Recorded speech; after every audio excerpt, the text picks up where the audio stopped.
وبركاته. إن الحمد لله نحمده ونستعينه ونستغفر ونعوذ بالله من شرور أنفسنا وسيئات أعمالنا. من يهده الله فلا مضل له ومن يضلله فلا هادي له. وأشهد أن لا إله إلا الله وحده لا شريك له وأشهد أن محمدا عبده ورسوله. أما بعد، رب اشرح لي صدري ويسر لي أمري واحلل عقدة من لساني يفقه قولي. رب زدني علما رب زدني علما. اللهم إني أسألك علما نافعا ورزقا طيبا وعملا متقبلا. সম্মানিত আজকের ক্লাসে উপস্থিত দিনপ্রেমী সুপ্রিয় ভাই সকল, যাবতীয় প্রশংসা গুণগান সেই মহান আল্লাহ তাবারক ওয়া তাআলার নিমিত্তে, যিনি আমাদের সকলকে সৃষ্টি করেছেন তার ইবাদত উপাসনার জন্য, এবং তিনি আমাদের সকলকে তার ইবাদত করার তৌফিক দিয়েছেন। তার ইবাদত করার জন্য আমাদেরকে যা যা নেয়ামত লাগবে সবকিছু তিনি দান করেছেন। তারপরে আমাদের সকলের প্রাণ প্রিয় নবী করিম মুহাম্মদ মুস্তাফা সাল্লাল্লাহু আলাইহি ওয়াসাল্লাম, ওনার উপর অসংখ্য শান্তির ধারা বর্ষিত হোক। আল্লাহুম্মা সাল্লি আলাইহি আল্লাহুম্মা বারিক আলাইহি। সম্মানিত উপস্থিতিগণ, আজকে আমরা প্রায় 13তম ক্লাস শেখুল ইসলাম মোহাম্মদ ইবনে আব্দুল ওয়াহাব রাহিমাহুল্লাহ আল কাওয়াইদুল আরবা এই বইয়ের 13তম ক্লাস করতে চলেছি। আজকে আমাদের যে ক্লাসগুলি চলছে পূর্বে থেকে, সেটা হচ্ছে তৃতীয় নীতিমালা ব্যাখ্যা। আর সেটা হচ্ছে যে পৃথিবীতে অনেকেই রয়েছে যারা যা আল্লাহ ব্যতীত যারই ইবাদত করে, সেটা এই ধারণায় তার ইবাদত করে, উপাসনা করে যে তাকে মাধ্যম বানায় ও সুপারিশের মাধ্যম বানায়। বলে যে তারা, আমরা মূলত তাদের ইবাদত করি না, এরা সৎ লোক, এরা আল্লাহর ওলি, আর আমরা গুনাহগার, তো সরাসরি আল্লাহকে ডাকতে পারি না। ফলে আমরা এদেরকে ডাকি, এদের নৈকট্য লাভ করি যাতে এরা আমাদের জন্য সুপারিশ করে। তো বিষয়টি হচ্ছে যে এই বিষয়ে বেশ কয়েকটি ক্লাস আমরা করলাম, আরো কিছু হয়তো ক্লাস হবে, কারণ এটা খুব গুরুত্বপূর্ণ বিষয়। এই কারণেই পৃথিবীতে অনেক শিরক হচ্ছে। মানুষ এই ধারণার কারণে, এই ধারণার ভিত্তিতে আল্লাহর অংশীদার বানায় ইবাদতে।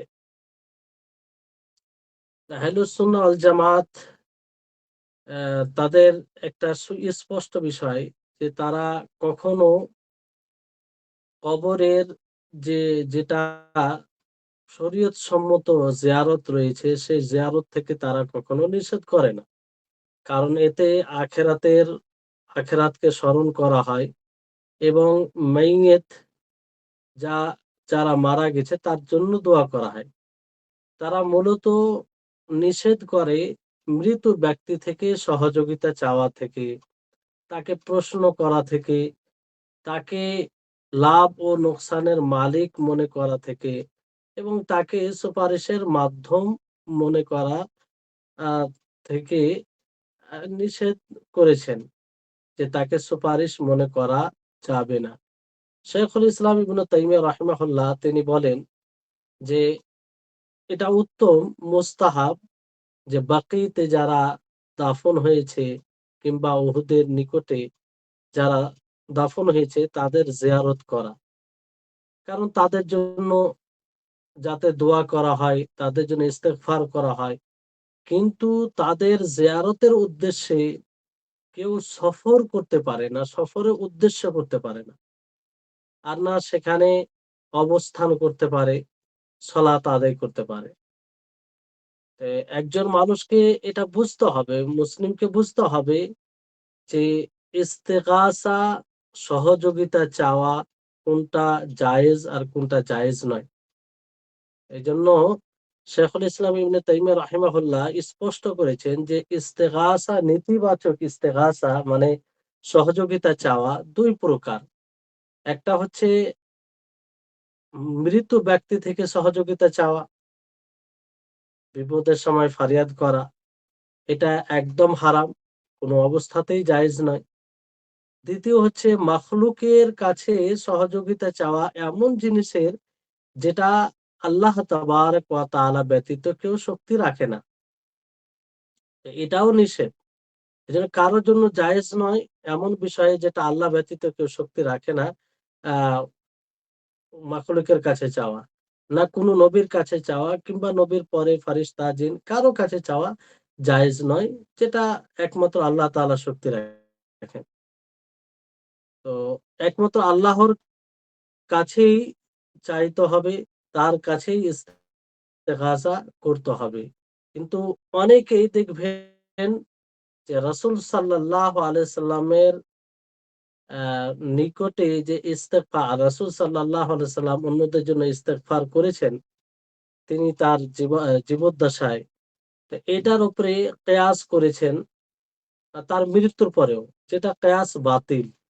এই অনুমান ঠিক নয়। কারণ নবী করিম মুহাম্মদ সাল্লাল্লাহু আলাইহি সাল্লাম মারা যাওয়ার পর সাহাবায়ে কেরাম আ তার কাছে ইস্তেগফার করার জন্য যায়নি। তার জীবদ্দশায় করেছেন, কিন্তু তার মৃত্যুর পরে তেনারা কেউ যায়নি যে আমার জন্য ইস্তেগফার করুন, এরকম বিষয় তাদের মধ্য থেকে ঘটেনি। যেমন একটি আয়াত রয়েছে, এই আয়াতের অনেকেই ভুল ব্যাখ্যা করে। সূরা নিসার ৬৪ নম্বর আয়াতে আল্লাহ তাবারক ওয়া তাআলা বলেন যে ওয়ালাউ আন্নাহুম ইয যালামু আনফুসাহুম জাউকা ফাস্তাগফিরুল্লাহা ওয়াস্তাগফারা লাহুমুর রাসূল লাওয়াজাদুল্লাহা তাওয়াবার রাহিমা। যে তারা যদি নিজের নফসের উপরে জুলুম করে আর আপনার কাছে আসে, তারা আল্লাহর নিকটে ইস্তেগফার করে এবং আপ রাসূল তাদের জন্য ইস্তেগফার করে, তো তারা আল্লাহ তাআলাকে তওবা কবুলকারী হিসাবে পাবে এবং দয়ালু পাবে। এখান থেকে তারা দলিল উপস্থাপন করে যে আল্লাহর নবী তাদের জন্য ইস্তেগফার করেছেন। তো মৃত্যুর পরেও তাদের জন্য ইস্তেগফার করা আল্লাহর নবীর নিকটে কিংবা আল্লাহর নবীর কাছে আল্লাহর নবীকে বলা যাবে যে তিনি আমাদের জন্য ইস্তেগফার করেন। তো এটা কিয়াস করেছেন। যেটা যেটা দ্বারা তারা সমস্ত সাহাবীদের ইজমার বিরোধিতা করেছে। কারণ কোন সাহাবী থেকে এরকম প্রমাণ পাওয়া যায় না যে নবী করিম মুহাম্মদ সাল্লাল্লাহু আলাইহি ওয়াসাল্লামের মৃত্যুর পরে কোন সাহাবী নবী সাল্লাল্লাহু আলাইহি সাল্লামের কবরে গিয়ে নবীকে বলেছেন যে আমার জন্য আল্লাহর নিকটে ইস্তেগফার করুন। এরকম কোনো কিছু প্রমাণিত পাবেন না। তো এটা করা মানে কি সমস্ত সাহাবীদের বিরুদ্ধে আমল করা। আর আয়াতের ব্যাখ্যা ভুল ব্যাখ্যা করা। এজন্য সাহাবায়ে কেরাম দেখবেন যে নবী করিম মুহাম্মদ সাল্লাল্লাহু আলাইহি সাল্লামের জামানায় বিভিন্ন বিপদের সম্মুখীন হয়েছেন তারা। কখনো অনাবৃষ্টি, দুর্ভিক্ষ, কখনো রুজির সংকীর্ণ, কখনো ভয়, কখনো শত্রুদের আক্রমণ, শত্রুদের শক্তি, কখনো অনেক প্রকারের গুনহা, অবাধ্যতা, এতগুলো বিপদের সম্মুখীন হয়েছে, এতগুলো সমস্যার সম্মুখীন হয়েছে। তারপরেও তাদের মধ্যে কোনো একজন রাসূলের কবরের নিকটে যায়নি। আ না কোনো নবীর কবরের নিকটে তারা গিয়ে শিকায়েত করেছে, অভিযোগ করেছে যে আমরা এখন দুর্ভিক্ষের সময়ে আছি। আমাদের উপরে শত্রু আক্রমণ করে ফেলেছে। আমরা অনেক গুনাহগার হয়েছি। তো আপনি আল্লাহর কাছে আমাদের জন্য দোয়া করুন। আপনার উম্মতের জন্য রুজির দোয়া করুন। আপনার উম্মতের জন্য তাদের সহযোগিতার দোয়া করুন। আপনার উম্মতের ক্ষমার জন্য দোয়া ইস্তেগফার করুন আল্লাহর নিকটে। এইরকম কোনো আমল প্রমাণ নেই। যদি এটা সঠিক হতো তো সাহাবায়ে কেরাম মানে আগে হতো, আগে যেতেন তারা। সর্বপ্রথম নবী সাল্লাল্লাহু আলাইহি সাল্লামের কবরে যেতেন। কিন্তু এরকম আমল আপনি কোথাও পাবেন না। এ থেকে কি বোঝা যায় যে কোনো মৃত ব্যক্তিকে কোনো প্রকারের মাধ্যম বানানো যাবে না। এজন্য আল্লামা আব্দুল লতিফ বিন আব্দুর রহমান আলু শেখ রাহিমাহুল্লাহ তিনি বলেন যে নবী করিম মুহাম্মদ সাল্লাল্লাহু আলাইহি সাল্লামকে প্রশ্ন করা কিংবা সৎ আদমিকে বলা তার জীবদ্দশায়, নবী সাল্লাল্লাহু আলাইহি সাল্লাম ও সৎ আদমি তাদের যে জীবদ্দশায় আর তাদের মৃত্যুর পরে ও তাদের অনুপস্থিতিতে তাদের কাছে চাওয়া, এই দুটোর মধ্যে পার্থক্য করতে হবে। কারণ জীবদ্দশায় যখন নবী সাল্লাল্লাহু আলাইহি সাল্লামকে দোয়ার কথা বলা হয়, নবী করিম মুহাম্মদ সাল্লাল্লাহু আলাইহি সাল্লামকে বলা হয় যে আপনি আমাদের জন্য ইস্তিগফার করুন কিংবা আমাদের জন্য দোয়া করুন। তো এটা মূলত সেই নবীর ইবাদত করা হয় না। সেই নবীর ইবাদত করা হয় না। আ যেই কারণ দোয়া একটি অন্যতম ইবাদত। কোন সালেহ তার জীবদ্দশায় যদি তাকে বলা হয় যে আপনি আমাদের জন্য একটু দোয়া করুন, তাহলে এটা দ্বারা ইবাদত করা হয় না। কারণ সে উপস্থিত আছে, সে সৎ আমল করে, ভালো আমল করে। ফলে তাকে বলা হয় যে আপনি আমাদের জন্য দোয়া করুন। আর এটা করতে কেউ নিষেধও করে না।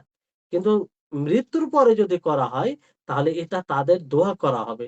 আর এই এ এ এ এটা কেউ করতে বলেনি। না কোন সালেহীন দের মধ্যে কোন সালেহ, আল্লাহর কোন সালেহ বান্দা এটা করতে বলেছে যে আমার মৃত্যুর পরে তোমরা আমার কাছে আসবে, আমার কবরে আসবে আর বলবে যে তোমাদের এই সমস্যা আমি তখন আমি তোমাদের জন্য দোয়া করব। না কোন সালেহ, আল্লাহর কোন সালেহ বান্দা বলেছে, না কোন নবী বলেছেন। এইজন্য আ ঈসা আলাইহিস সালাম এই ধরনের যে কর্ম করবে তারা শাস্তি ভোগ করবে। আর তারা নিজেই এর ভোগান্তি ভুগবে।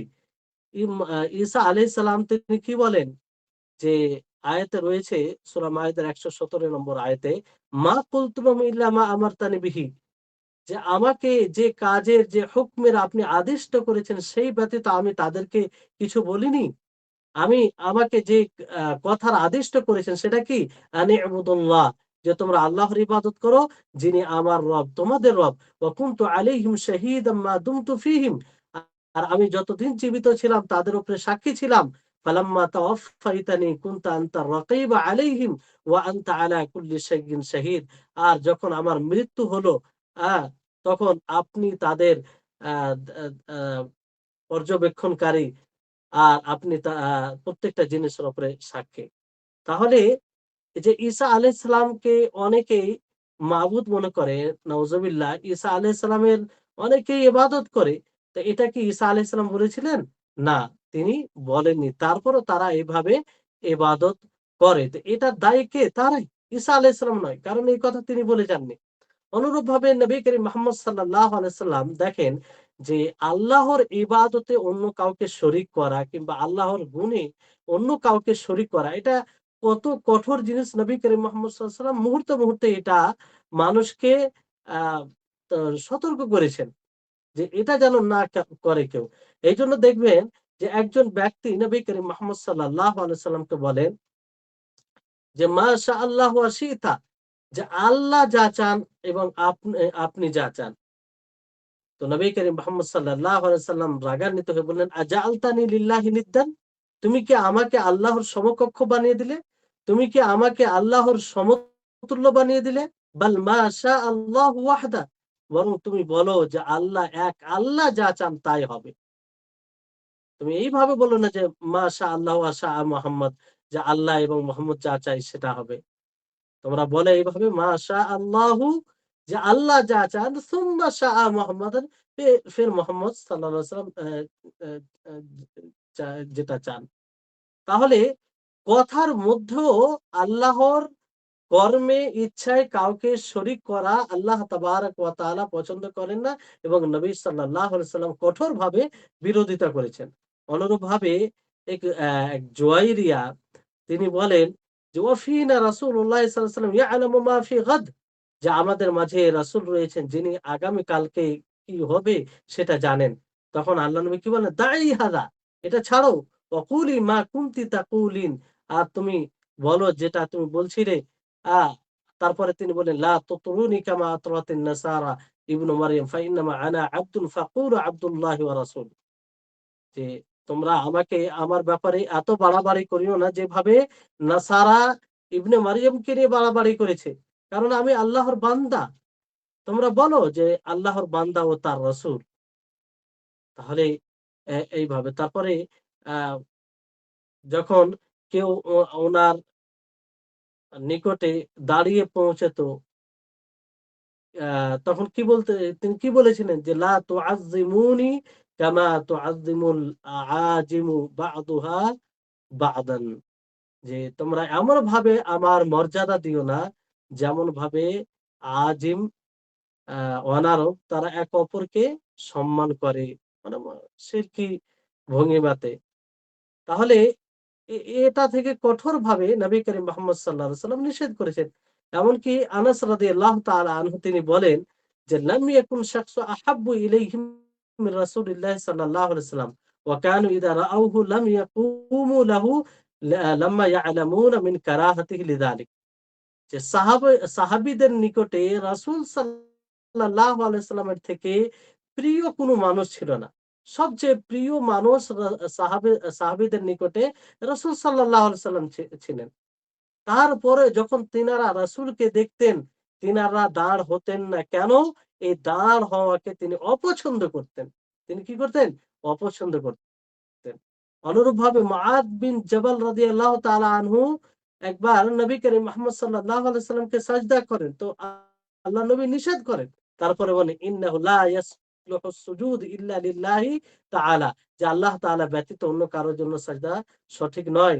ওয়ালাউ কুনতু আমিরান আহাদান আন ইয়াসজুদা লি আহাদিন লা আমারতুল মারআতা আন তাসজুদা লি যাওজিহা।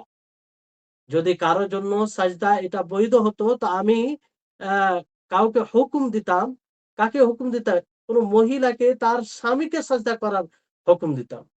কারণ সেই আ স্বামীর উপরে মহিলার অনেক অধিকার রয়েছে।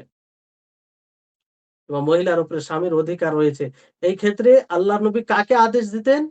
মহিলাকে স্বামীকে সাজদা করার আদেশ দিতেন। তাহলে এইভাবে আল্লাহর নবী মুহাম্মদ সাল্লাল্লাহু আলাইহি সাল্লাম তিনি শিরকের সমস্ত দরজা বন্ধ করেছেন। আলী রাদিয়াল্লাহু তাআলা আনহুর ব্যাপারে যখন এক প্রকার মানুষ বাড়াবাড়ি করল, এমনকি আলী রাদিয়াল্লাহু তাআলা আনহুকে ইলাহ বানিয়ে দিল। তখন আলী রাদিয়াল্লাহু তাআলা আনহু তাদেরকে জ্বালিয়ে দেওয়ার আদেশ দিলেন। তো সাহাবায়ে কেরাম তাই করেছিলেন। যখনই এরকম ভাবে শিরক ঘটেছে কিংবা আ চেষ্টা করেছে তো সেই পথকে বন্ধ করেছেন। তো সাহাবায়ে কেরাম রিজওয়ানুল্লাহি আলাইহিম আজমাইন তিনাদের বুঝ এবং তিনারা কিভাবে ওসিলা নিয়েছেন আর তিনারা কিভাবে বুঝেছেন যে কোনটা শাফাত গ্রহণ করা এটা বৈধ, সেই বুঝতে আমাদের অবলম্বন করতে হবে। এজন্য তাদের মধ্যে আপনি কাউকে পাবেন না যে তারা নবী করিম মুহাম্মদ সাল্লাল্লাহু আলাইহি সাল্লামের কবরের উদ্দেশ্যে তারা বের হয়েছে এবং সেখানে গিয়ে আল্লাহ নবীর কাছে কিছু চেয়েছে, দোয়া করেছে। এরকম কোনো আমল আপনি পাবেন না সাহাবীদের। কোনো আমল পাবেন না। তো যদি এটা বৈধ হতো তো মাখলুকের মধ্যে সর্বোত্তম মাখলুক নবী করিম মুহাম্মদ সাল্লাল্লাহু আলাইহি সাল্লাম তার কাছে চাওয়া এটা বেশি উত্তম হতো।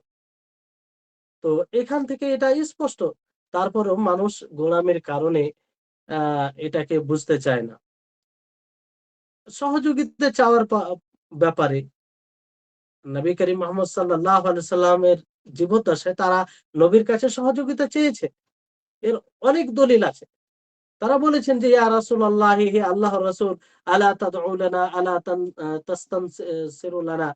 যে হে আল্লাহর রাসূল, আপনি আমাদের জন্য দোয়া করবেন না? আমাদের জন্য সহযোগিতা চাইবেন না? কিন্তু মৃত্যুর পরে কি এমন কোন রিওয়ায়াত, এমন কোন আমল আছে যে আমল দ্বারা প্রমাণিত হবে যে সাহাবায়ে কেরামদের মধ্যে কোন এক সাহাবী আল্লাহর নবীর কবরে গিয়ে বলেছে যে, "হে আল্লাহর নবী, হে আল্লাহর রাসূল, আপনি আমাদের জন্য দোয়া করুন। আপনি আমাদের জন্য আল্লাহর সহযোগিতা চান। আপনি আমাদের জন্য আমরা যে বিপদের সম্মুখীন হয়েছি সেই বিপদ থেকে উদ্ধার করার আল্লাহর নিকটে দোয়া করুন।" এরকম কেউ কোন ব্যক্তি, কোন সাহাবী যে আল্লাহ নবীর কবরের নিকটে গিয়ে বলেছে? এরকম কোথাও আপনি কোন প্রমাণ, কোন আমল পাবেন না। এইজন্য মদিনায় সফর আপনি করতে পারেন মসজিদে নববীর জিয়ারতের উদ্দেশ্যে।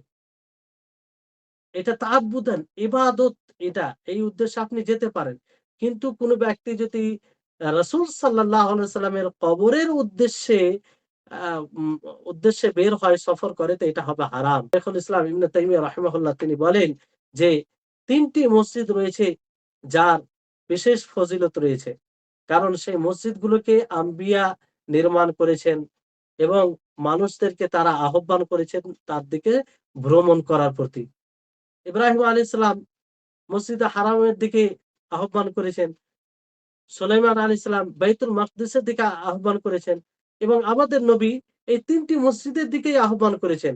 আ মসজিদে হারাম, মসজিদে নববী এবং বাইতুল মাকদিস। তাহলে এই ৩ টি মসজিদের উদ্দেশ্যে সফর করা যাবে। বাকি অন্য মসজিদের উদ্দেশ্যে সফর করা যাবে না ইবাদতের উদ্দেশ্যে। নবী করিম মুহাম্মদ সাল্লাল্লাহু আলাইহি সাল্লামের হুকুমের দ্বারা একটি মসজিদের জিয়ারত করা, এটা কি? এটা ওয়াজিব যাদের শক্তি রয়েছে, যাদের সাধ্য রয়েছে, যেমন হজ করা। হজ করতে গেলে সেই কাবার তাওয়াফ করতে হয়। তো এটা ওয়াজিব। বাকি ২ টি মসজিদের জিয়ারত করা, সফর করা ওই উদ্দেশ্যে, এটা মুস্তাহাব। মানে একটি নেকি, অতিরিক্ত নেকির কাজ। আর ইব্রাহিম আলাইহিস সালাম, সুলাইমান আলাইহিস সালাম ইনাদের জামানায় এটা ওয়াজিব ছিল না। তো নবী করিম মুহাম্মদ সাল্লাল্লাহু আলাইহি সাল্লামের কবর যে জায়গায় রয়েছে সেটা আয়েশা রাদিয়াল্লাহু তাআলা আনহার এ ঘর হুজরা ছিল। আর সেটা নবী সাল্লাল্লাহু আলাইহি সাল্লামের ঘর, সেটা মসজিদের অন্তর্ভুক্ত নয়। আর মানুষ যখন মসজিদের উদ্দেশ্যে যায়, তো সেই কবরের উদ্দেশ্যে যাওয়া হয় না, বরং মসজিদের উদ্দেশ্যে যাওয়া হয়। নবী সাল্লাল্লাহু আলাইহি সাল্লামের কবর এটা মসজিদের অন্তর্ভুক্ত নয়, সেটা আলাদা। এইজন্য আ বুয়ুতুন নবী, নবী সাল্লাল্লাহু আলাইহি সাল্লামের ঘর বলা হয়েছে। বুয়ুতুন নবী বলা হয়েছে, কোরআনেও বলা হয়েছে। আর কখনো, কখনো রাসূলের বুয়ুতুর রাসূল কিংবা তার স্ত্রীগণের ঘর এইভাবে বলা হয়েছে। এটা মানে এই আ মা নবী সাল্লাল্লাহু আলাইহি সাল্লামের যে ঘরগুলো ছিল, সেই ঘরগুলোর ফজিলত মসজিদের মতো নয়। মসজিদের ফজিলত নয়। সেটা একটা আলাদা জায়গা। মসজিদের হরমত, মসজিদের ফজিলত এবং মসজিদে নামাজ পড়ার ফজিলত তার রয়েছে সেই জায়গায়। কিন্তু আ এইজন্য মসজিদের উদ্দেশ্যে সফর করা যাবে। কিন্তু এর জায়গায় আমরা কখনো সেই ঘুরফার উদ্দেশ্যে নবী করিম মুহাম্মদ সাল্লাল্লাহু আলাইহি সাল্লামের কবর যে রুমে রয়েছে আয়েশা রাদিয়াল্লাহু তাআলা আনহার ঘরে, সেই উদ্দেশ্যে সফর করা যাবে না। কারণ সেটা মসজিদের অন্তর্ভুক্ত নয়। তো আমাদেরকে পার্থক্য করতে হবে। ঘর এবং মসজিদের মধ্যে পার্থক্য করতে হবে, যেটা প্রত্যেক মুসলিম জানে আর জানা উচিত। কারণ মসজিদে এতেকাব করা হয়, মসজিদে অবস্থান করা হয়, আর বাড়িতে এতেকাব করা হয় না। এইজন্য যখনই এতেকাব আল্লাহর নবী করতেন, বাড়ি থেকে বের হয়ে যেতেন মসজিদের দিকে। আর বাড়িতে প্রবেশ করতেন না বিশেষ প্রয়োজন ছাড়া। আর আ মসজিদে জুনুবি ব্যক্তি অবস্থান করে না। না হায়েজা মহিলা অবস্থান করে। কিন্তু নবী করিম মুহাম্মদ সাল্লাল্লাহু আলাইহি ওয়াসাল্লাম যে ঘরে উনাকে দাফন করা হয়েছে, উনার কবর রয়েছে, সেটা ছিল ঘর। সেখানে আয়েশা রাদিয়াল্লাহু তাআলা আনহা তিনি থাকতেন, তিনি অবস্থান করতেন, তিনি হায়েজা হতেন, কখনো, কখনো জুনুবি হতেন। এক বাড়িতে যা কিছু হয় সবকিছু সেখানে হতো। সবকিছু সেখানে হতো। তো এই দুটো জায়গার মধ্যে পার্থক্য করতে হবে।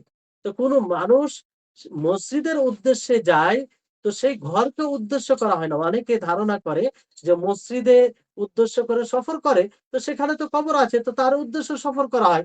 তো সেটাকে জায়েজের ওসিলা বানায়। সেটাকে জায়েজ বৈধতার ওসিলা বানায়। যেটা জেহালাত, অজ্ঞতা, মূর্খতা ছাড়া কিছু নয়।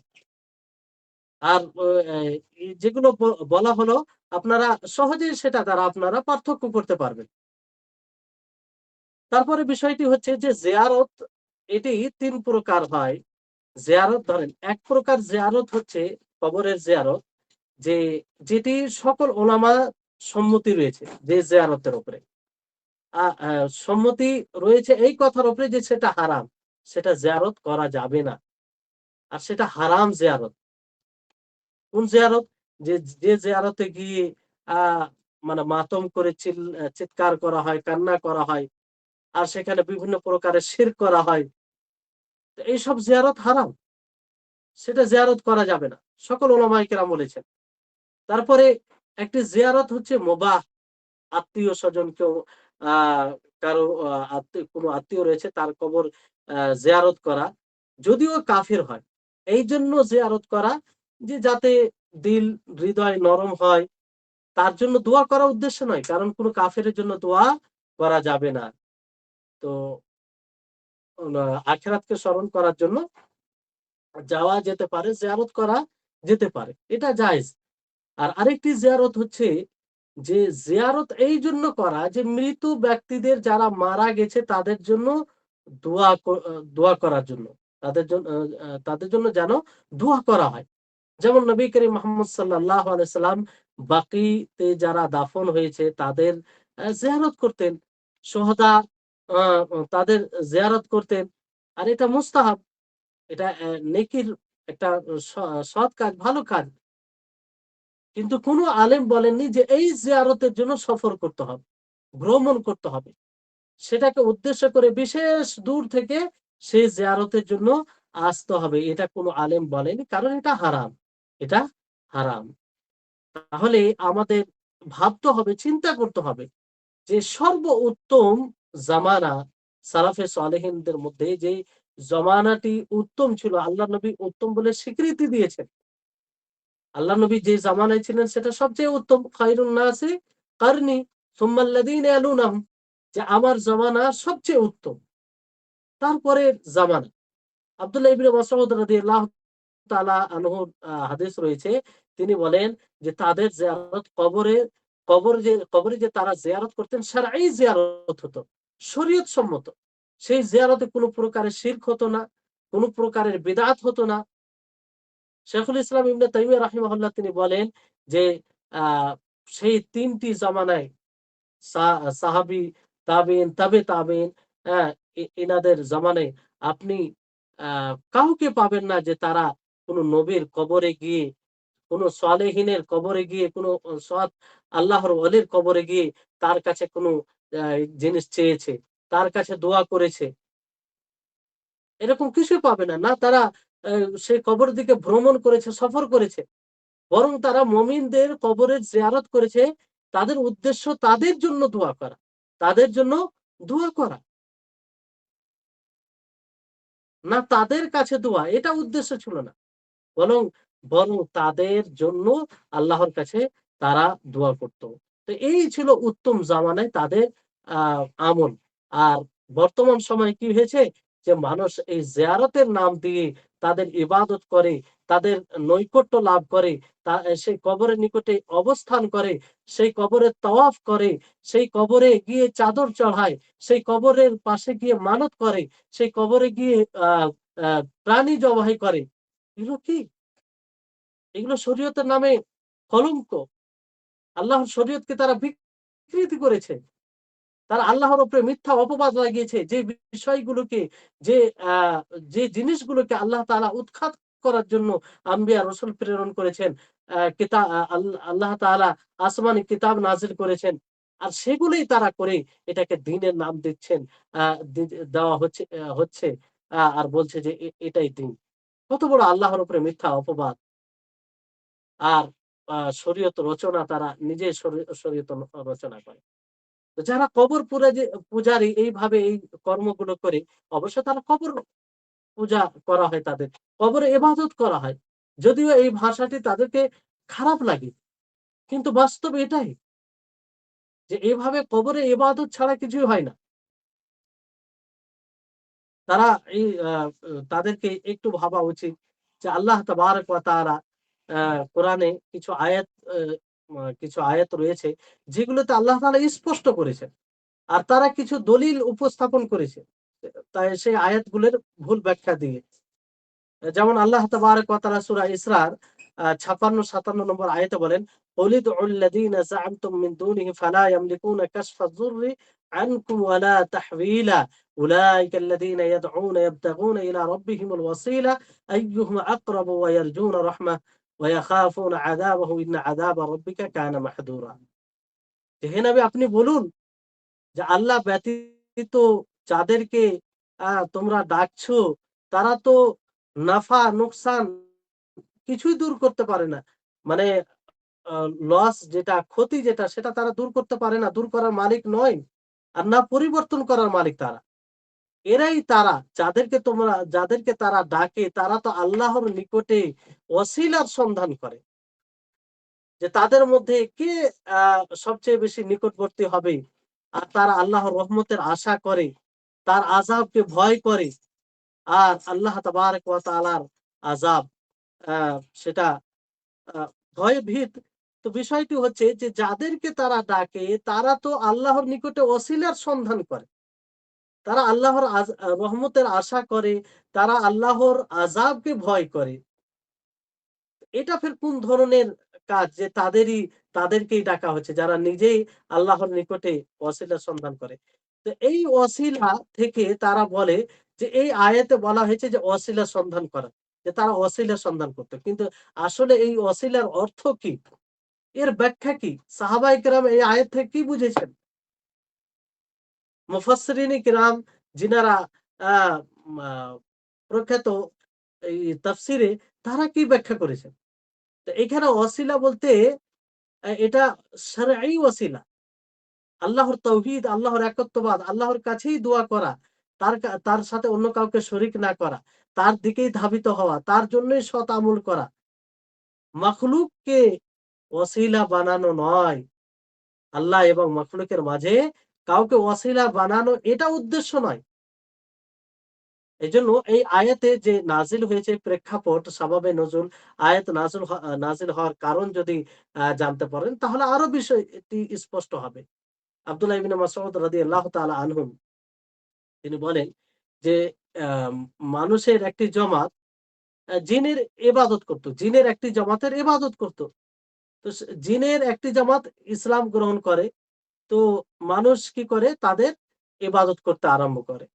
ফলে আল্লাহ তাআলা এই আয়াত নাযিল করে বললেন যে, "তোমরা যাদেরকে ডাকছো তারা তো আল্লাহর নিকটে ওসিলা সন্ধান করে।" মানে আল্লাহ তাআলার শরীয়তকে তারা মানে, শরীয়তকে মেনে চলার তারা চেষ্টা করে তারা আল্লাহর নিকটে নিকটবর্তী হতে চায়। তো তোমরা তাদের কাছে তো তোমরা তাদেরকে ডাকছো? তাদের কর্মের এখানে ইনকার করা হয়েছে। বিষয়টি হচ্ছে যে আ কতগুলো শব্দ আছে আ মানে এই আয়াতে যে শব্দগুলো আছে, সে আয়াতগুলোই এটা স্পষ্ট করে কিংবা এই কথার উপরে প্রতীয়মান যে ব্যক্তি আল্লাহ তাবারাক ওয়া তাআলাকে এবং যে কোনো নাফা নোকসানের মালিক নয়, তার সাথে দুজনকেই বরাবর করে দেয়। তো আ বরাবর করে দেই, তাদেরই মানে এটা অন্যায় এবং এই আয়াত বিরোধী আমল এবং তাদেরই এখানে কথা বলা হয়েছে। যেটা এই আয়াতে সুস্পষ্ট। যে তারা কোনো আ ক্ষতি দূর করার মালিক নয়, কোনো লাভের মালিক নয়, কোনো পরিবর্তনের মালিক নয়। তো এটা স্পষ্ট দলিল যে আল্লাহ তাবারাক ওয়া তাআলা এক অদ্বিতীয় তিনিই মালিক। তিনি ক্ষতি আ কারো তিনার ইচ্ছা ব্যতীত কেউ কারো ক্ষতি করতে পারে না। তিনার ইচ্ছা ব্যতীত কোনো জিনিসকে মানুষ পরিবর্তন করতে পারে না। তাহলে এই আয়াতে যেটা ওসিলার কথা বলা হয়েছে, সেই ওসিলা হচ্ছে আল্লাহর শরীয়ত। আল্লাহর আ বিধান অনুযায়ী চলা। যেই যেটা আল্লাহ তাবারাক ওয়া তাআলার ওয়াজিবাত যেগুলো আবশ্যিক বিধান সেগুলোকে পালন করা, যেগুলো মুস্তাহাব সেগুলোকে পালন করা, সেগুলো পালন করে আল্লাহর নৈকট্য লাভ করা। সেগুলো পালন করে কি? আল্লাহর নৈকট্য লাভ করা। তো এই ওসিলার হুকুম আল্লাহ তাআলা মুমিনদেরকে দিয়েছেন যে এই ওসিলা তোমরা সন্ধান করো। আল্লাহর আবশ্যিক বিধানকে পালন করে তার মুস্তাহাব বিধানকে পালন করে কিন্তু হারাম হালাল থেকে বিরত থেকে এমনকি বৈধ মুবাহ কাজ থেকেও আ আ বিরত থেকে এই হচ্ছে বিষয়। তো এক কথায় আয়াতে যে ওসিলার কথা বলা হয়েছে সেই ওসিলার ব্যাখ্যা হচ্ছে নবী করিম মুহাম্মদ সাল্লাল্লাহু আলাইহি ওয়াসাল্লাম যে শরীয়ত এনেছেন সেই শরীয়তের অনুসরণ করা, আনুগত্য করা আ আর আ আ সেই শরীয়ত অনুযায়ী জীবন যাপন করা। এটাই হচ্ছে ওসিলা। এটাই হচ্ছে ওসিলা। তো তারা এটা ভুল ব্যাখ্যা করে। এজন্য সাহাবায়ে কেরাম রিজওয়ানুল্লাহি আলাইহিম আজমাইন নবী করিম মুহাম্মদ সাল্লাল্লাহু আলাইহি সাল্লামের জীবদ্দশায় তারা আল্লাহর নবীর নিকটে আসতেন, তার কাছে দোয়া চাইতেন, দোয়া আর ওসিলা নিতেন, আর সুপারিশের ওসিলা নিতেন আল্লাহর নিকটে। যেমন কিয়ামত দিবসে সমস্ত মাখলুক আল্লাহর নিকটে যাবে, তার কাছে চাইবে এবং সুপারিশের কথা বলবে। কিন্তু যখন নবী করিম মুহাম্মদ সাল্লাল্লাহু আলাইহি সাল্লাম মারা গেলেন আর অনাবৃষ্টি হলো, তো সেই সময় যেমন ওমর ফারুক রাদিয়াল্লাহু তাআলা আনহুর জামানায় অনাবৃষ্টি হলো, বৃষ্টি নাই। তো ওই সময় তারা নবীর কবরের নিকটে যায়নি। যদি মৃত্যু ব্যক্তির নিকটে যাওয়া কিংবা তাকে সুপারিশ বানানো এটা জায়েজ বৈধ হতো, তাহলে সর্বোপরি সাহাবায়ে কেরাম প্রথমে কার নিকটে যেত? নবী করিম মুহাম্মদ সাল্লাল্লাহু আলাইহি সাল্লামের নিকটে যেতেন, তার কবরে যেতেন, বলতেন যে আমরা এখন অনাবৃষ্টি রয়েছে, বৃষ্টি হয় না, আপনি দোয়া করুন আল্লাহর নিকটে যাতে আমাদের উপরে বৃষ্টি হয়, আল্লাহর রহমত বর্ষণ হয়। কিন্তু তা কি তারা করেছিলেন? না। তিনারা সেই সময় যে সৎ আব্বাস রাদিয়াল্লাহু তাআলা আনহু, তার নিকটে নবী করিম মুহাম্মদ সাল্লাল্লাহু আলাইহি সাল্লামের চাচা, তার নিকটে তার ওসিলা নিয়েছিলেন এবং তাকে বলেছিলেন যে আপনি বৃষ্টি বর্ষণের দোয়া করুন আল্লাহর নিকটে। তো নবী করিম মুহাম্মদ সাল্লাল্লাহু আলাইহি সাল্লাম ছিলেন না, তার পরিবর্তে আব্বাস রাদিয়াল্লাহু তাআলা আনহুকে তারা বললেন। তো এখান থেকে এটা স্পষ্ট হচ্ছে যে আল্লাহর নবীর ওসিলা নেওয়া, আল্লাহর নবীকে দোয়া করতে বলা, এটা নবী সাল্লাল্লাহু আলাইহি সাল্লামের জীবদ্দশায় খাস ছিল। তিনার মৃত্যুর পরে আর এটা করা যাবে না, যেটা সাহাবায়ে কেরাম আমল করেছেন। কারণ এটা যদি করা যেত তাহলে আব্বাস রাদিয়াল্লাহু তাআলা আনহুর নিকটে তারা না গিয়ে সর্বপ্রথম কার নিকটে যেত? নবী সাল্লাল্লাহু আলাইহি সাল্লামের কবরে যেতেন এবং সেখানে বলতেন। কিন্তু তারা সেটা করেনি। অনুরূপভাবে অন্য জায়গায় তখন সেই সময় ওমর ফারুক রাদিয়াল্লাহু তাআলা আনহুর জামানায় কিংবা তারপরে আ ও খলিফা উসমান, এগুলো জামানায় তিনারা সলিহিনদের কবরের নিকটে যেতে পারতেন। কিন্তু এরকমটা কেউ করেনি। তিনারা সেই সময়ে তাদের মাঝে যে সৎ লোক ছিল তাদেরকে বলেছেন যে আমাদের জন্য অনাবৃষ্টির দোয়া করুন। আর সেই সময় দেখেন এটা একটা বিষয় যে ওমর ফারুক রাদিয়াল্লাহু তাআলা আনহুর জামানায় সেখানে আব্বাস রাদিয়াল্লাহু তাআলা আনহু ছিলেন, বিদ্যমান ছিলেন। তো তিনার কাছে যেতেন। কিন্তু অন্য এলাকার মানুষ সেই আব্বাস রাদিয়াল্লাহু তাআলা আনহুর নিকটে আসতেন না। কারণ ওইখানে যে যারা সৎ লোক ছিল তাদেরকে বৃষ্টি বর্ষণের কথা মানে বৃষ্টি বর্ষণের জন্য দোয়া করতে বলতেন। তো এটা নবী সাল্লাল্লাহু আলাইহি সাল্লামের জীবদ্দশায় খাস ছিল, মৃত্যুর পরে নয়। তাহলে এই বিষয়টি আমাদেরকে বুঝতে হবে। আর তারা বৃষ্টি বর্ষণ কয়েকভাবে আল্লাহর কাছে বৃষ্টি বর্ষণের দোয়া করতেন। কখনো নামাজের পরে, আবার কখনো আ মুসাল্লা বে এ বের হয়ে যেতেন বাইরে। তারপরে আ সালাত ছাড়াই আল্লাহর কাছে দোয়া করতেন। কখনো তারা আ সালাত আদায় করতেন, তারপর দোয়া করতেন। এইভাবে তারা আল্লাহর নিকটে বৃষ্টি চাইতেন। ইস্তেসকা, আল্লাহর নিকটে বৃষ্টি চাইতেন। তো এখানে যেটা একটা সূক্ষ্ম বিষয় আমাদেরকে বুঝতে হবে, যার অপব্যাখ্যার কারণে মানুষ এখানে বিভ্রান্তিতে থাকে। সেটা হচ্ছে যে নবী করিম মুহাম্মদ সাল্লাল্লাহু আলাইহি সাল্লামের ওয়াসিলা নেওয়া, নবী সাল্লাল্লাহু আলাইহি সাল্লামের ওয়াসিলা নেওয়া এর অর্থ এটা নয় যে তার কাছে সহযোগিতা চাওয়া। তার কাছে সহযোগিতা চাওয়া এটা অর্থ নয়। আর যারা মুবতাদিঈন, যারা শিরকে মানে শিরক করে, তারা এর অর্থ কিন্তু এটাই নিয়েছে যে নবী করিম মুহাম্মদ সাল্লাল্লাহু আলাইহি সাল্লামের ওসিলা নেওয়া মানে আল্লাহর নবীর নিকটে চাওয়া। তারা দুটোকে এক করে দেয়। হ্যাঁ? কিন্তু আসলে এটা অর্থ নয়। ওসিলার মানে নবী সাল্লাল্লাহু আলাইহি সাল্লামের নিকটে চাওয়া নাই। ইস্তেগাসা মানে সহযোগিতা চাওয়া হয়। তো এই অর্থ, ওসিলার অর্থ এটা নয়। ওসিলার অর্থ হচ্ছে তাকে বলা যে আপনি আমাদের জন্য দোয়া করুন। আপনি আমাদের জন্য দোয়া করুন কিংবা আ অ জীবদ্দশায় এটা সহযোগিতা নেওয়া নয়। সহযোগিতা তার কাছে অ্যা নেওয়া এটা উদ্দেশ্য নয়। এজন্য কেউ এই কথা বলেনি যে নবীর ওসিলা নেওয়া মানে তার নিকটে সহযোগিতা চাওয়া। বরং সাধারণত মানুষ নিজের দোয়াতে যে ওসিলা নিয়ে থাকে, যেমন বলে যে অমুকের ওসিলায়, অমুকের এই মর্যাদার ওসিলায়, আ তারপরে আরো কিছু, কিছু তুলে ধরে বলে যে আ দোয়া করে যে, "হে আল্লাহ তুমি দোয়া কবুল করো।" তো এটার অর্থ তো এটা নয় যে তার নিকটে এইসব জিনিস দ্বারা সহযোগিতা চায়। যেমন কাবার ওসিলায় বলে কেউ, আ লৌহ, কালাম এর ওসিলায় বলে। তো এগুলো দ্বারা এটা উদ্দেশ্য নয় যে সেগুলোর কাছে সহযোগিতা চাইছে। বরং সেগুলো দ্বারা আল্লাহর কাছে তারা চায়। নবীর ওসিলা মানে এটা নয় যে নবীর কাছে তারা চাইছে। বরং নবীর দ্বারা আল্লাহর কাছে চায়। আল্লাহর কাছে চায়। তো পার্থক্য করতে হবে।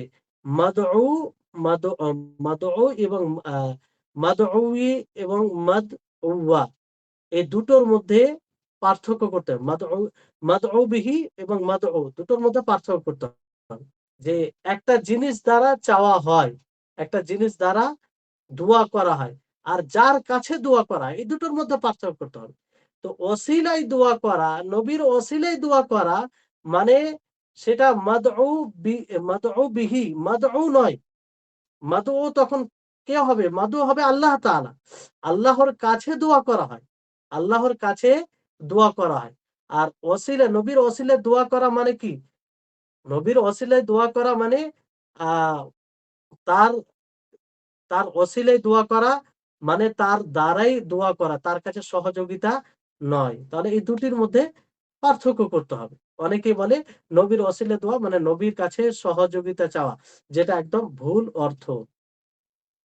আর সহযোগিতা জীবদ্দশায় চাইতে পারে। এটা কোনো সমস্যা নেই। যেগুলো উপরে শক্তি রাখে মাখলুক, সেগুলো সহযোগিতা চাইতে পারে। কোনো সমস্যা নেই।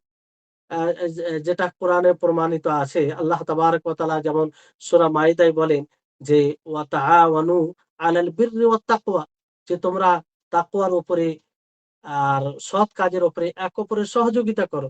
একে অপরের সহযোগিতা করো। তো এটা কোন সহযোগিতা? যে বিষয়ের উপরে সহযোগিতা করতে মাখলুক সক্ষম হবে, সেই সহযোগিতা একে অপরের কাছে চাওয়াতে কোনো এটা দোষণীয় বিষয় না। কিন্তু এমন সহযোগিতা, যে সহযোগিতা খালিক ছাড়া মাখলুক কোনমতেই পারবে না। তো সেই সহযোগিতা একমাত্র আল্লাহর কাছেই চাইতে হবে। আল্লাহর কাছেই চাইতে হবে। আর মৃত্যুর পরে তো কোন প্রকারের সহযোগিতা তার কাছে চাওয়া যাবে না।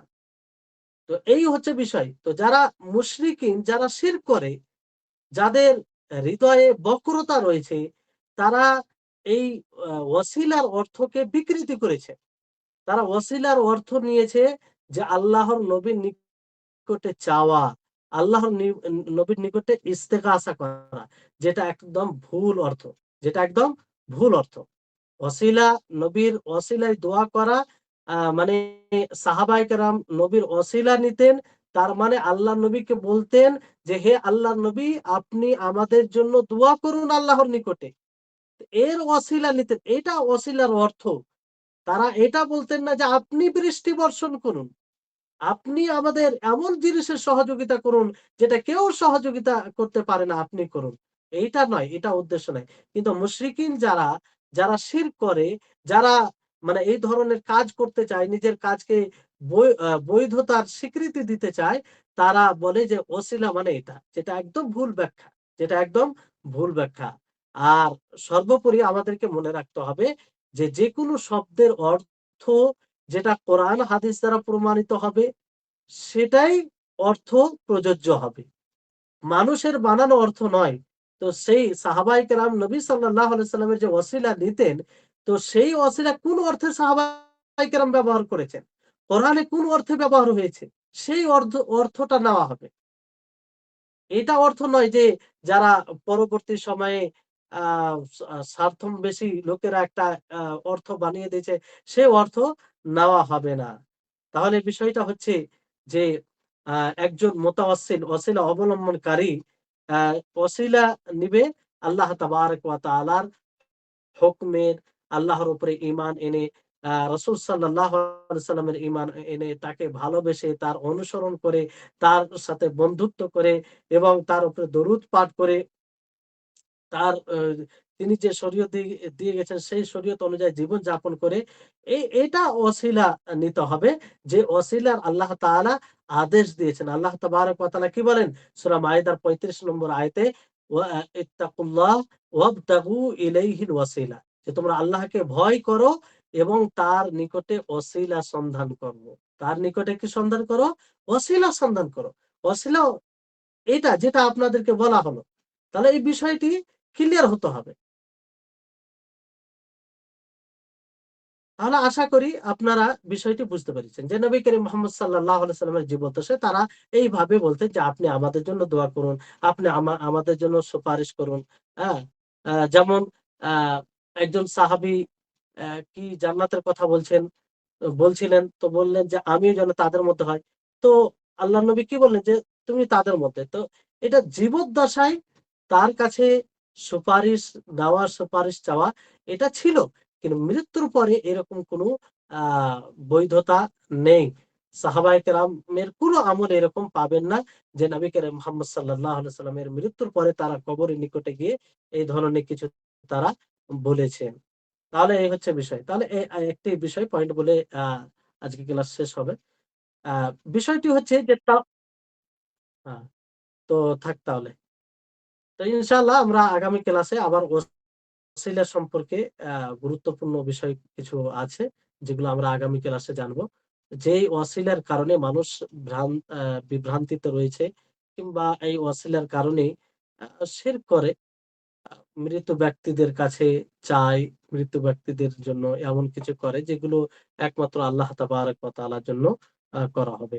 তো আজকে এখান থেকেই আ এখানেই ক্লাস শেষ হচ্ছে। আল্লাহ তাবারাক ওয়া তাআলার নিকটে দোয়া করি আল্লাহ যেন আমাদের সকলকে আ তার তাওহীদকে বাস্তবায়ন করার তৌফিক দান করেন এবং তিনি যে আমাদেরকে যে ওসিলা সন্ধান করার আদেশ দিয়েছেন, সেই ওসিলা প্রকৃতভাবে যেন সন্ধান করতে পারি। তার শরীয়তকে মেনে, তার আনুগত্য করে, তার একত্ববাদকে বাস্তবায়ন করে, তার রাসূলের পুঙ্খানুরূপে অনুসরণ, আনুগত্য করে আ আল্লাহ তাআলা আমাদের সকলকে যেন সার্বিকভাবে তৌফিক দেন। ওয়া আখির দাওয়ানা আনিল হামদুলিল্লাহি রাব্বিল আলামিন। আসসালামু আলাইকুম ওয়া রাহমাতুল্লাহি ওয়া বারাকাতুহু। কোন প্রশ্ন থাকলে করতে পারেন দ্রুত। আযান আযান হয়ে গেছে নাকি?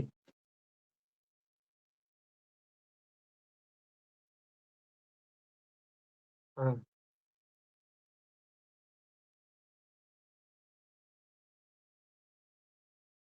হ্যাঁ, আখেরাতে অনেকের বিশ্বাস ছিল। মানে আখেরাতে বিশ্বাস ছিল বলেই তো তারা সুপারিশ এগুলো মনে করত যে সুপারিশ করবে। অবশ্য আখেরাতের উপরে বিশ্বাস ছিল কিন্তু পরিপূর্ণতা ছিল না। মানে আ এটা ছিল যে পরকালে তাদের আ ভালো যারা হবে তারা নেয়ামতে থাকবে। আর যারা মন্দ হবে তারা নিয়ামতে থাকবে না। এইগুলো অনেকেই মানে আকীদা রাখতো এরকম। অনেকে আবার ফের অ আরো অন্য আকীদা রাখতো। জি। আসসালামু আলাইকুম শাইখ। আমার একটা প্রশ্ন ছিল, ওয়ালাইকুম আসসালাম। সেটা হলো যে আপনি বললেন যে আল্লাহ রাসূল সাল্লাল্লাহু আলাইহি ওয়াসাল্লামকে যে উনার কাছে সুপারিশ চাওয়া যাবে। এটা কি উনি তো এখন বেঁচে নাই। উনি বেঁচে থাকা অবস্থায় উনার কাছে দোয়ার জন্য সুপারিশ করা যাইতে পারে। কিন্তু মৃত অবস্থায় তো তার কাছে করা যাবে না। না, না করা যাবে না। জি। মৃত্যু মারা যাওয়ার পরে করা যায় না। এইজন্য কোন সাহাবী তার কবরের নিকটে বলেননি যে আমরা এতে সুপারিশ করুন কিংবা আমরা এই বিপদে পড়েছি দোয়া করুন। এরকম কোনো আমল নাই। আর নিষেধ করা হয়েছে এটা থেকে। কারণ তো মারা গেল মানে তার মাধ্যমও তো কোনো তাকে আর বানান শক্তি নেই। যাবে না। এটা সকলের মাধ্যমও সাথে তো জি, মাধ্যমও তো এখন তাকে মাধ্যমও তো বানানো যাবে না। মাধ্যম কোনো জিনিসই বানানো যাবে না। ওই মাধ্যম, সুপারিশ মাধ্যম সব এগুলো এক পর্যায়ে আসবে। এগুলো কিছুই বানানো যাবে না। জি, বুঝতে পারলেন? শাইখ আরেকটা আসসালামু বিষয়, আলাইকুম রহমতুল্লাহ। শাইখ, বলেন। জি শেখ, আমাদের সমাজে একটা প্রচলিত আমল আছে, যদিও এটা বেদাত আগেই জেনেছি আমরা। তো শেখ, সেটা হলো যে বলে ওনারা যে আমরা এই বৈঠকে যা কিছু করলাম এটা আমাদের রাসূলুল্লাহ সাল্লাল্লাহু আলাইহি ওয়াসাল্লামের রওজায় পৌঁছায় দেওয়া হোক, বা এইভাবে তারা মোনাজাত করে বা এইভাবে চায়। এটার হুকুম কি? এটা আসলে কি হয়? বেদাত ছাড়া এর বাইরে কি কোনো কিছু হয়? এটা হারাম, এটা হারাম। মানে রাসূলের নিকটে কেন পৌঁছানো হবে? রাসূলের নিকটে পৌঁছাবে। আমরা যা সৎ কর্ম করব সেটা আল্লাহর নিকটে আল্লাহ তাআলা গ্রহণ করবেন। এটা মানে রাসূলের রওজায় পৌঁছে মানে এটা ঠিক নয় এইভাবে বলা। আর কেউ যদি মনে করে যে এরকম ভাবে এটা কোনো প্রভাব সৃষ্টি করে রাসূলের উপরে, না, রাসূলের উপরে যেটা তার মৃত্যুর পরে যেটা বড় অধিকার, যেটা তার উপকার দেয়, যে তিনি মারা গেছেন তারপরে তিনার উপকার দেয়, সেটা হচ্ছে দরুদ। আমরা তার উপরে দরুদ পাঠ করতে পারি। বাকি আমরা আমল যেটা করব এটা নিজের জন্য লাভ, আমাদের নিজের জন্য লাভ। জি,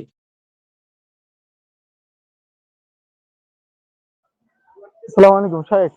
আর একটা বিষয় যে আমি এইটা জি, নিয়ে একটা হাদিস পড়তেছিলাম যে ওসিলা হিসেবে, ওসিলা ওই যে হাদিসটা ওসিলা লেখা ছিল কিনা আমার এটা খেয়াল নাই, যে আল্লাহর তাওহীদ মানে হ্যাঁ, লা ইলাহা ইল্লাল্লাহ এইটাই একমাত্র মাধ্যম তার কাছে দোয়ার জন্য। এইটাই এই এই মাধ্যম অনুযায়ী তার কাছে দোয়া করলে 100% দোয়াটা কবুল হবে। এইটা আসলে হ্যাঁ। এইভাবে দোয়া কি আমরা তো এইভাবে দোয়া করা উচিত, তাহলে কবুলের মাধ্যমও তো এটাই হওয়া উচিত নাকি?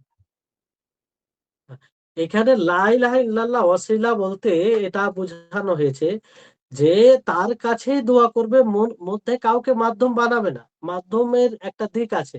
যেমন আপনি আল্লাহর গুণের ওয়াসিলায় আল্লাহর কাছে চাইছেন যে হে রহমান তুমি আমার উপরে দয়া করো কারণ তুমি রহমান, তুমি রহিম। হে গাফুর তুমি আমাকে ক্ষমা করো কারণ তুমি গফুর গফফার।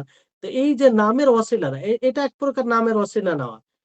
তারপর তার গুণের, যেকোনো নামের গুণের ওসিলা নেওয়া, এগুলো বৈধ।